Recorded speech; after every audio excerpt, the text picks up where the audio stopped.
May 10th, 1940, 4:15 a.m. Over the dark, undulating fields of the Rhineland. The air inside the DFS-230 glider is a suffocating cocktail of stale sweat, oil, and the sharp tang of adrenaline. Sergeant Rudolf Witzig feels every shudder of the tow line as the WW2 transport plane drags his fragile wooden craft through the pre-dawn mist. There is no engine roar here, only the eerie, ghostly whistle of wind over canvas wings. Witzig looks at the faces of his men, the Fallschirmjäger of Sturmgruppe Granit. They are silent, cradling their MP40s, their eyes fixed on the heavy, mysterious crates lashed to the floor.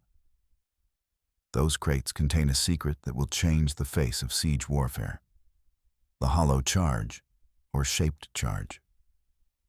Below them lies the Elbe Canal, and perched above it, like a concrete titan, is Fort Eben-Emael. It was built into a massive granite ridge.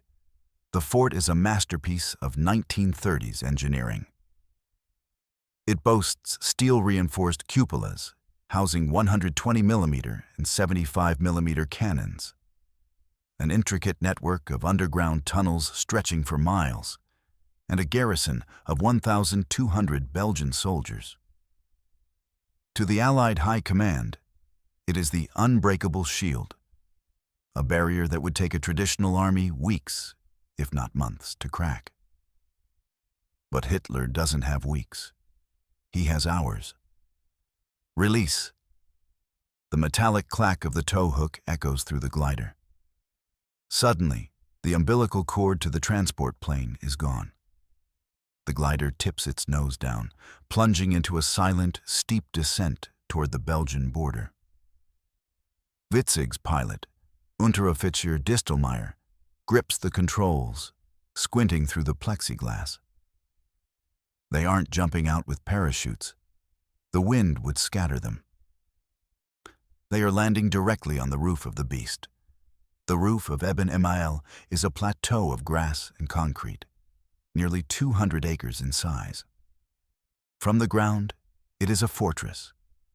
From the air, it is a landing strip. As the gliders flare for landing, the screech of skids hitting the turf tears through the morning silence.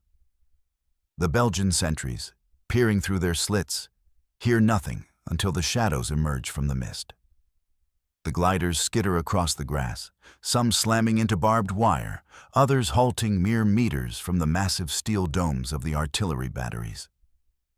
Witzig kicks the door open. The cool May air rushes in, but it's immediately scorched by the smell of cordite. Out! Out! Goal 1! Move!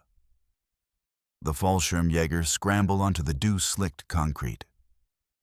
They aren't attacking the garrison. They are attacking the guns. While the Belgian soldiers are deep underground, reaching for their boots and wondering why the alarm is screaming, the Germans are already sprinting toward the massive steel cupolas. Oberjäger Peter Arendt reaches the first target, a twin 120mm turret that could level an entire panzer division. He doesn't use a grenade.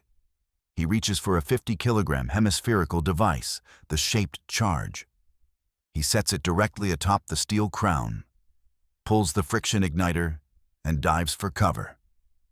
A fraction of a second later, a focused jet of molten copper and superheated gas, traveling at over 8,000 meters per second, punches through 7 inches of armor plate like a needle through silk. Inside the turret, the Belgian crew doesn't even have time to scream before the air itself turns into a furnace. Thus, the Unbreakable fort has just felt its first heartbeat of terror.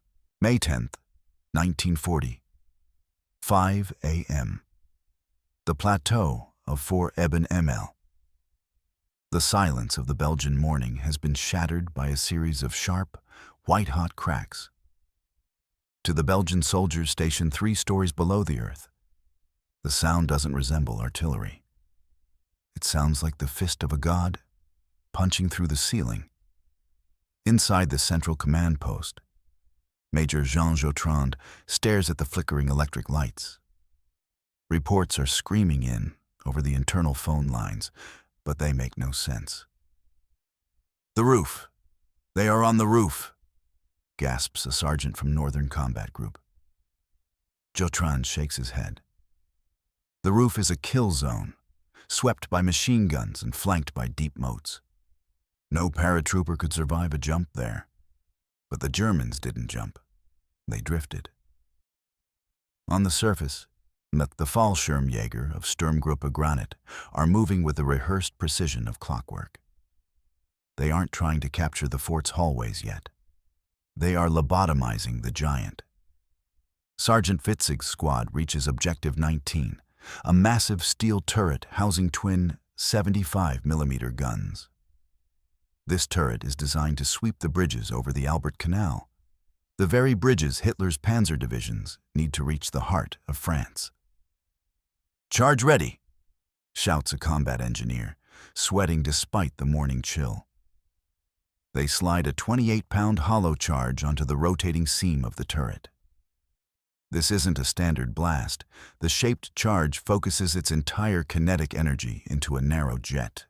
When it detonates, the slug of molten metal doesn't just pierce the armor, it overpressurizes the interior of the turret. And the Belgian crew inside is killed instantly by the sheer change in atmospheric pressure, their lungs collapsing before the heat even reaches them. Within 15 minutes, 7 of the fort's primary defensive positions are silenced. The Unbreakable fortress is now blind and deaf. However, the Belgians are starting to fight back. From the peripheral blocks that weren't hit in the first wave, machine gun fire begins to lace the plateau. Belgian infantry, emerging from the Maastricht Gate, try to charge up the slopes to reclaim the roof. "Graniten!" Witzig bellows. The Germans respond with a terrifying new weapon, the flamethrower. Roaring streams of thickened gasoline arc across the concrete, turning the ventilation shafts into chimneys of fire. The Belgian counterattacks are forced back into the tunnels. The Germans have turned the fort's own defenses against it. Every air duct is now a potential entry point for a grenade or a chemical smoke pot. Deep in the bowels of the fort, the air is growing foul. The ventilation fans, damaged by the rooftop explosions, are sucking in the smell of burning rubber and cordite. Major Jotrand realizes with a sinking heart that his 1,200 men are trapped in a high-tech tomb. He orders his men to case the guns, to destroy their own heavy artillery before the Germans can seize them. But outside, the sun is rising, and the German gliders have done their job. The bridges at Fraunhofen and Veldwezelt, which Eben-Emael was built to protect, are being seized by German ground forces. The impregnable line has been leapt over. Witzig looks toward the horizon. The dust clouds of the 4th Panzer Division are visible, racing toward the canal. He has held the roof for an hour. Now, he just has to survive the morning. May 10th, 1940, 8:30 a.m., deep below the Albert Canal. The interior of Fort Eben-Emael has become a subterranean nightmare. The electric lights, once the pride of the Belgian Corps of Engineers, flicker and die, replaced by the sickly orange glow of emergency lanterns and the rhythmic, terrifying thud of German boots on the roof above. Major Jotrand stands in the central gallery, a tunnel so long the distant end is lost in a haze of smoke. His men, many of them reservists, are reeling. They were trained to fight a war of horizons, to fire at targets miles away across the Meuse River. They were never trained for a knife fight in their own basement. "They are dropping explosives down the hoist shafts," a runner shouts, his face blackened by soot. On the surface, the Fallschirmjäger have discovered the fort's Achilles heel, the ammunition lifts. Sergeant Witzig's men aren't just sitting on the roof, they are fishing. They lower smaller 3-kilogram-shaped charges on ropes into the ventilation intake vents and the elevator shafts. When the charges detonate halfway down, the blast wave is channeled by the concrete walls, turning the stairwells into vertical blast furnaces. Up top, the German panzers have reached the Vroenhoven Bridge.